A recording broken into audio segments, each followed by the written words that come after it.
Welcome to the bold analysis, ladies and gentlemen. I want to start this analysis by a question that I want to ask you. We have seen all the four commissioners that William Ruto wanted to be out of IBC taken through the process of the JLAC and a tribunal being formed. 3 out of the 4 commissioners have voluntarily resigned from the commission instead of facing that tribunal. And the 3 that left are Cherera, Wangaya, and today Francis Wanderi.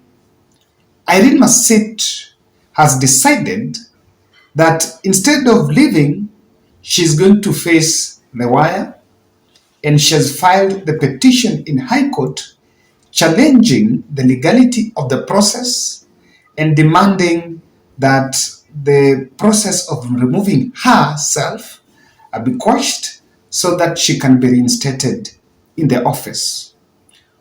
Either resigning, facing the tribunal, or going the court way, those were options that were available for all the other 3 commissioners. In fact, the 4 of them.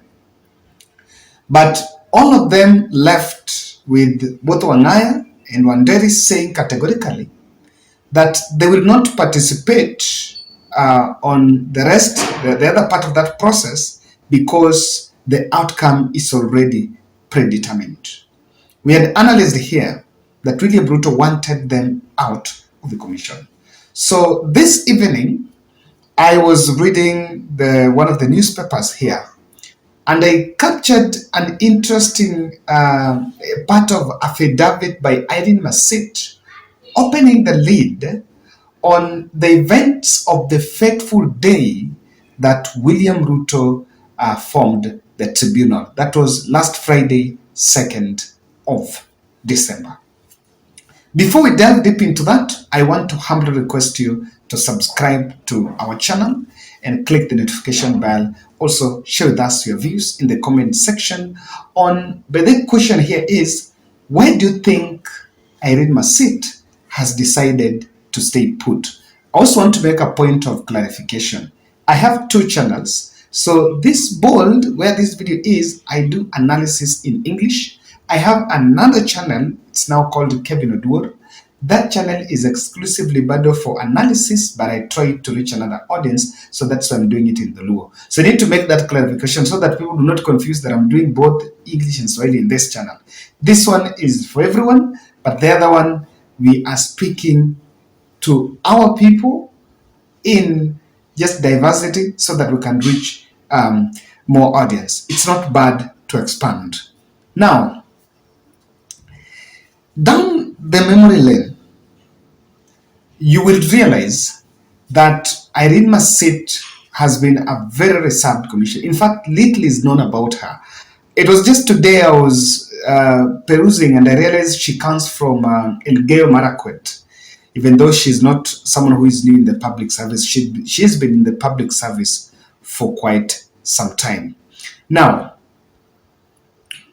if her prayers, the prayers that she's asking the court to be granted, then the process might take more time because the other commissioners were collectively accused with her. So if court was to grant that process, I don't know that it can't do immediately. Of course, they can suspend the gazettement and the formation of that tribunal. And I see as a possibility where the people that were on target were the Chereras that left. So that tribunal, in terms of capacity, the job they were supposed to do is shared by nearly half. So I don't know what, I suspect that of course even the president will be thinking about folding that tribunal. When facing tribunal, subsequently, if she's found guilty, then she'll be completely locked out of public service. So that means she will not get her benefit, and they will not even get to be redeployed anywhere, cannot be absorbed, or cannot get any job in government. By then, people need to know, Kina Wanderi, Wangaya, the Cherera, they can still find jobs elsewhere out of that resigning. We've seen people resigning, leaving, and then of course getting absorbed in the public service. Or maybe they can seek elective seats, but I don't think someone in the commission will seek an elective seat in future. I think there could be a clause that is stopping that. Let me take you to events of 2nd February, 2nd December. Irene Masit is saying that when she arrived in the office on the very Saturday, she received a memo. That was on 1st December, that was on Thursday. She, with the other commissioners, even the rest of the three, all of them were there. They received a memo from the IBC, of course, from the Secretariat, I think, that Commission wanted to start the process of reviewing 2022 general election. So the interminable memo was sent to all the commissioners. That was on Thursday evening. Then on Friday, the suspension, the report, this process was rushed. By Thursday, I think, well, it was a Wednesday, then by Thursday, they were in the National Assembly, it was rushed, and people would actually wonder, what was the rush to make sure that it's done the very time? But of course, you must also understand that by that time, the parliament was heading to recess, and they wanted to make sure that this business is complete or is finished before they go to recess, especially the majority wing. So on Friday morning, after President actually received the report on Thursday, if I'm not wrong. Maybe it was delivered through email. We didn't see photos of the JLAC taking that report. Then on Friday, President formed the tribunal. The very Friday by afternoon, evening, President suspended them. And the very Friday by evening, around 2, there was already a gazette notice that the tribunal was formed. So from there, the suspension was effected. And I have seen that affidavit she's saying that those things happen concurrently, as in that coincidence, she's questioning that coincidence, that there could be some ulterior motive. I think what she's trying to say there is that there could be some ulterior motives to that. Remember, this did not only affect her, this was with the other commissioners.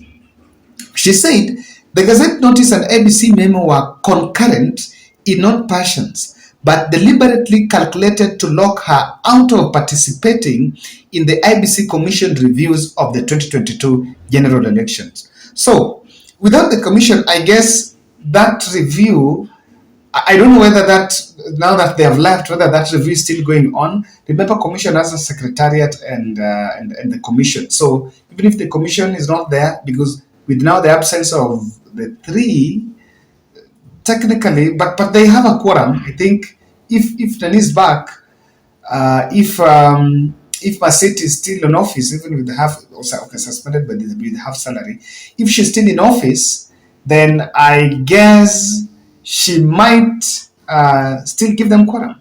So if that's not, she's still in office, she's actually suspended. If she gets back to office before Wafula Chebukati and the team resigns. Now, without a commission, I guess that review has been quashed, or maybe the new commission will start it.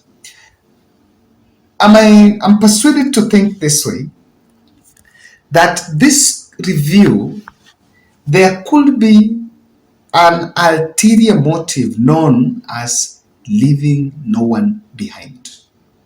That Wafula Chebukati wanted to make sure that there is no one who is left behind. So that if the new team that will come, they'll come fresh. If you remain with the other team, it will be something totally different. So, nevertheless, I want us to look at some 4 scenarios that, of course, now Kenyans have been asking what next, what's going to happen, what stands in the gap now. Irene Masit can face the tribunal and be relieved only if perhaps she now pushes the blames to the absentees. Now, if she faces the panel at the tribunal and still plays to the ball, still plays to what William Ruto has really been pushing for, because President Ruto once said that she's forming that tribunal not to remove the other commissioners, but to make sure that Kenyans know the truth. So with one commissioner, can she spill the beans? And if she's to spill the beans, can she push accusations and blames and to the other absentee commissioners who may not be called? And if they are called in that tribunal, by the way, people are asking, can they appear? They can only appear as persons of interest, but cannot appear as people who are being probed. They will appear in the same condition like that of Chebukati, Boyamulu, and the others. But it's not a must they appear. In fact, they must not go there in person. They can be represented by their lawyers. So the tribunal be relieved only if perhaps they push maybe William Ruto to talk the team, tell us this.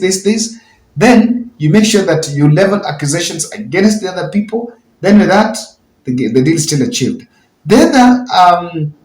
Because the other three commissioners said they didn't want to be part of the slaughterhouse. Now, the other is tribunal gazettement to be recalled. But if it is recalled and Irene Masit is reinstated, it would activate cases that are still pending in court that were filed by Azimio la Umoja on behalf of all the other commissioners, even the other three commissioners. So this will show an open bias, especially in the judicial service system or on the judicial system. I don't think it would work well or look good, feel good, if she's relieved while the accusations all were collectively leveled against the four of them. If the problem was that press briefing, Irene Masit was part of that press briefing. She might also decide to go through the tribunal, and maybe even if not found guilty, might also resign. Or this can still be choreographed, that she goes through the tribunal, found maybe proves innocence or guilt, and after that resign. So that it will still be easy for, if she navigated her ways in the political corridors, she will still be easy to be redeployed somewhere as ambassador or some job somewhere. That's also a possibility.